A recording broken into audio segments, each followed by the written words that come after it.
You guys were obviously up 14 with about 3 or so minutes left. Just what'd you see that let them come back and force Yeah, OT? they can score the ball. Nesmith got loose. Halliburton hit big shots. You just can never let your guard down against them. No lead is safe. Coach, Brunson had 4 fouls. You start him in the fourth quarter. What was your thinking about that? Just the way the game was going, and just a coach's decision.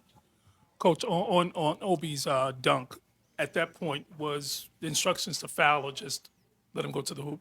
Yeah, Tom, how disappointing is it, I guess, just the team played so well when Jalen got that fifth foul. You guys went on a 14 run. I know that obviously, as we saw, it doesn't end the game, but just that sort of momentum to not close this out. yeah. There's obviously disappointment when you fall short, but it doesn't.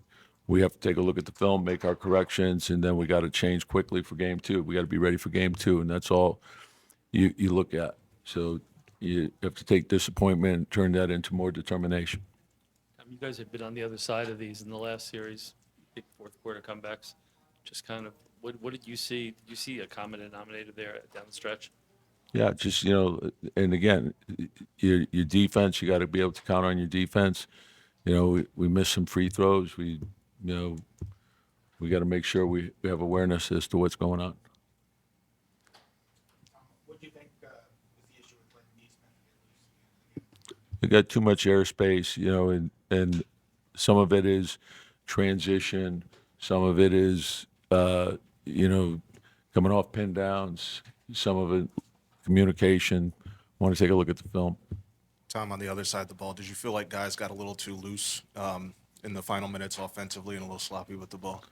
Yeah, the turnovers were costly, so and then they converted them into easy buckets, so that sort of fueled their offense. That's what got them going again. They started off the game, in a good rhythm, and then, we did much better as the half went on.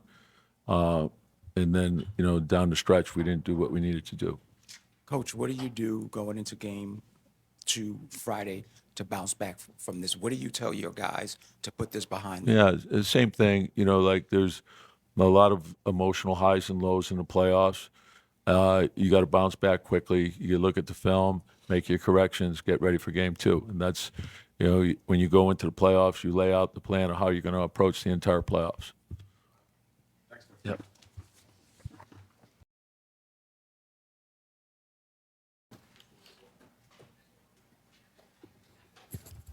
Jalen, you had 4 fouls at the start of the fourth quarter. Were you surprised that the coach put you in at that point, or did you think that he might let you sit for a minute? I trust whatever Tom Thibodeau goes with. I'm have his back no matter what. I just gotta be smart. Jalen, how do you summarize? You guys had a 14-point lead with 2:51 left to go. How do you summarize how the game closed? Can't really summarize it. Give them a lot of credit. They closed the game out like they've been doing it all playoffs. Just not really good on our part. Pretty rare to see a guy like Neesmith hit 5 threes in a row in late game. Just what did you see on the defense from him that let him get those shots up? I mean, it wasn't rare or a rare sighting. I mean, he can shoot, and but no, when good teams, when they have a hot shooter, they find him. So it's just not good on our part, and finding him in transition and him getting open shots.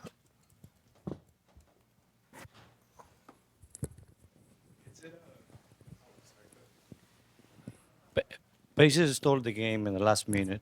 How difficult is to recover from something like this, and we're learning from this? Tomorrow we watch film and get together as a team and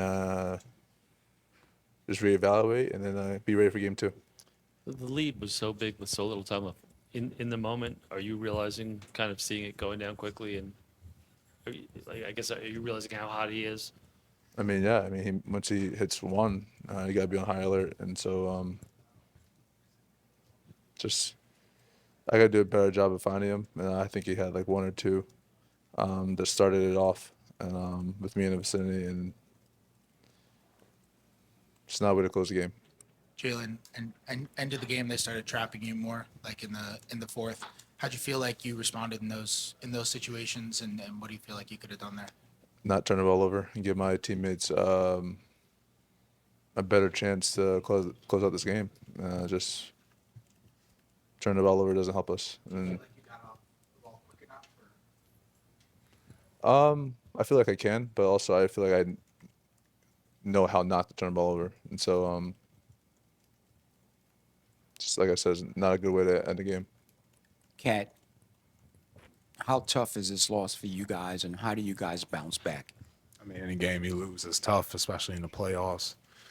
How you bounce back? I mean, you just get back in the lab. Tomorrow we get to practice, watch the film, and get ready for the next one. That's the only way you bounce back. For either of you, I mean, obviously we've talked so much about the nature of the comebacks against the Pistons, the three double-digit comebacks against the Celtics. What, I guess, being on the other side of this and the emotional weight of that, I know you were going to say, didn't you want to wipe the slate clean, but just how different is it to kind of be on the other end of it, and just how do you come back from it? Yeah. I mean, in the playoffs, when you win, it's the best thing ever. When you lose, the worst thing ever. And so the best way to deal with all that is just stay level-headed and making sure we have each other's backs. Obviously, not the way we want to finish the game. But I mean, like you said, tomorrow we have to watch film and get better, and just making sure that we're ready for game 2. Carl, obviously you're from here. You know the history of the Knicks and the Pacers. Although it was a long time ago, is there any part of you that's kind of aware of the historical similarities between this game and the? I know Tyrese did the choke gesture, and the same thing with Reggie Miller on the call. Is there any part of you that's thinking about that, or can you process that as a New Yorker? I mean, it's our job to make history. So we're not here to repeat history. We're here to make history. So that doesn't pop into my mind. I only think about the present and what we could do right now so we can make our own history. For either one of you, I mean, for 46 minutes, you guys were keeping up with their pace. You guys were kind of meeting their intensity on the glass. Is it hard to, I know probably right now it is, but when you step back and you look at this game, you guys did what you needed to do to win the game until the final 2 minutes. Can there be positives that you take from this and build on it as you go into game 2 and not get too down on yourself? I mean, we didn't do what we needed to do. We would be coming in here and talking a whole different ball game. But there's a lot of things, like you said, that we did good, and we put ourselves in a position to win. It's just about, I've said this multiple times, just executing and being disciplined for 48 minutes, doing that for more of the game than we've done in the last 2 series. We got to be better, in this series, especially against this team. And, like you said, we played 46 good minutes. Those 2 minutes is where we lost the game, and that's on all of us. So we all got to be better. We all got to step up to the plate.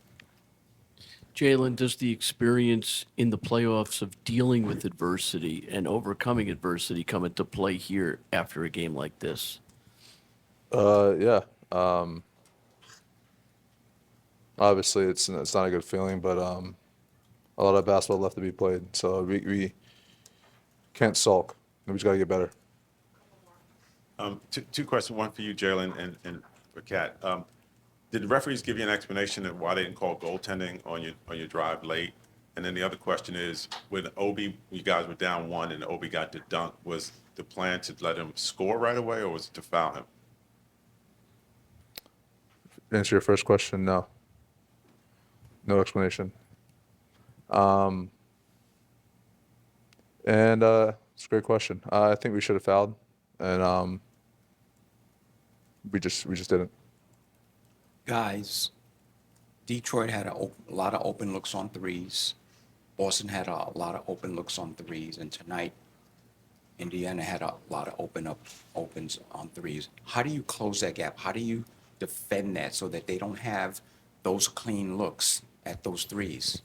We gotta get to their bodies, stay connected, and they play at a fast pace. They play a space game, and so now when they're driving the lanes, and it's easy to collapse, and then we're in rotation, and then they're lining up open threes. You just gotta rotate better and get to bodies better, and just making sure we're connected.